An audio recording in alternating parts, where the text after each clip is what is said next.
दोस्तों आज मैं आपको निफ्टी का वो सच दिखाने वाला हूं जो शायद ही आपको किसी ने इतना सिंपल और इतना क्लियर वे से बताया होगा। 2024 अक्टूबर से लेके आज 2026 तक निफ्टी एक टाइट रेंज में फंसा हुआ है। ना नया लाइफ टाइम हाई, ना कोई नया स्ट्रॉन्ग ट्रेंडिंग रैली। क्या सेबी की स्टेबिलिटी पॉलिसीज, क्या इंट्राडे मार्जिन लिफ्टिंग, क्या ग्लोबल टेंशंस सब मिलकर निफ्टी को स्लो बना रहे हैं। आज इस पूरे चार्ट को हम डेप्थ में समझते हैं। But before we jump directly to the chart, सबसे पहले वीडियो को लाइक करके शेयर कर दो अपने दोस्तों के साथ, अपने ट्रेडिंग सर्कल के साथ, और मेरे चैनल द कैपिटल विज को सब्सक्राइब करके बेल आइकन पे क्लिक कर देना ताकि कोई मार्केट रिलेटेड अपकमिंग वीडियो आप मिस आउट ना करो। तो सबसे पहले चार्ट को देखो, यहाँ क्लियरली एक अपवर्ड चैनल ड्रॉ हुआ है जिसमें निफ्टी 2024 के एंड तक मूव कर रहा था, लेकिन सितंबर 2024 के बाद एक शार्प ब्रेकआउट की जगह मार्केट रेंज बाउंड हो गया। अपर रेंज आपको दिख रहा होगा 26,300 का life time high, and lower range देखो 24,000 का एक स्ट्रॉन्ग सपोर्ट।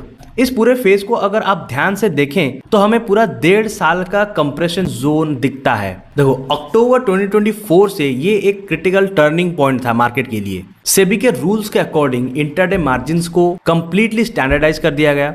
रिटेल ट्रेडर्स का इंट्राडे वॉल्यूम काफी हद तक स्लो हो गया।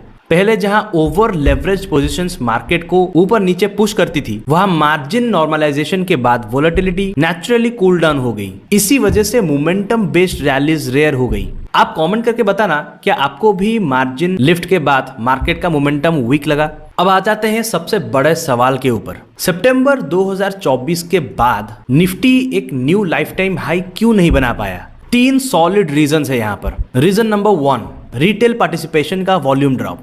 रिटेल वॉल्यूम जितना ज्यादा होता है, शॉर्ट टर्म मोमेंटम उतना ही अग्रेसिव होता है। रीजन नंबर 2, 2025 का टैरिफ टेंशन। 2025 में इंटरनेशनल टैरिफ डिस्प्यूट्स ने मार्केट सेंटिमेंट्स को वीक किया। India plus US trade policies ने अनसर्टेनिटी क्रिएट की। और अब 2026 में reason number 3, war tension. War tensions के रूमर्स भी ग्लोबल मार्केट को सेंसिटिव बना रही है, जिसकी वजह से एफआईआई सेफ जोन मोड में चले गए। They rotate capital but aggressive buying नहीं करते, जिसके चलते रिजल्ट नो न्यू रैली। अब चार्ट पे देखो, अगर आप चार्ट को जूम करो तो 24,000 जोन क्लियरली एक मल्टी टेस्टेड सपोर्ट बन चुका है। इसके नीचे सेलर्स एक्टिव नहीं, बायर्स अग्रेसिवली डिफेंड करते हैं। वही 26,300 एक psychological plus technical dual resistance है।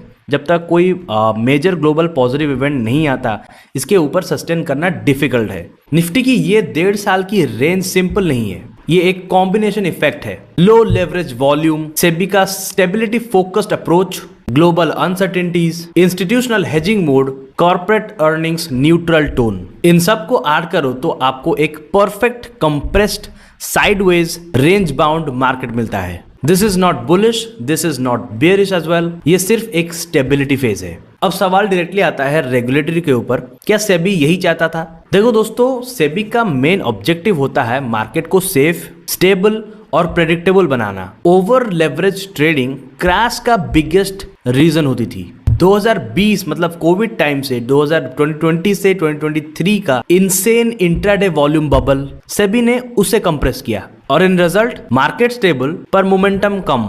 आपका क्या व्यू है मुझे कमेंट में लिखो। मोमेंटम फिर से वापस आना चाहिए या फिर स्टेबिलिटी ही अच्छी है? और अब बात करते हैं वो सेगमेंट की जो पिछले 1.5 सालों में सबसे ज्यादा प्रॉफिट में रहे, ऑप्शन राइटर्स। दोस्तों देखो, जब मार्केट रेंज बाउंड होती है, option writers neutral based hedging strategies से कंसिस्टेंट प्रॉफिट बनाते हैं, क्योंकि मार्केट अगर टाइट रेंज में हो तो थीटा उनके फेवर में काम करता है। राइटर्स को बेनिफिट मिला। The reasons are simple: low volatility, tight range, stable price swings, time decay advantage, directional risk minimal. इसीलिए पास्ट 1 साल से neutral strategies like iron condor, straddle hedge, strangle hedge सबने स्मूथ रिटर्न दिया। So what's next for Nifty? अगले कुछ महीनों में market को 2 चीजें ड्राइव कर सकती हैं। एक है ग्लोबल जियोपॉलिटिकल क्लैरिटी और दूसरा है अर्निंग सीजन पॉजिटिविटी।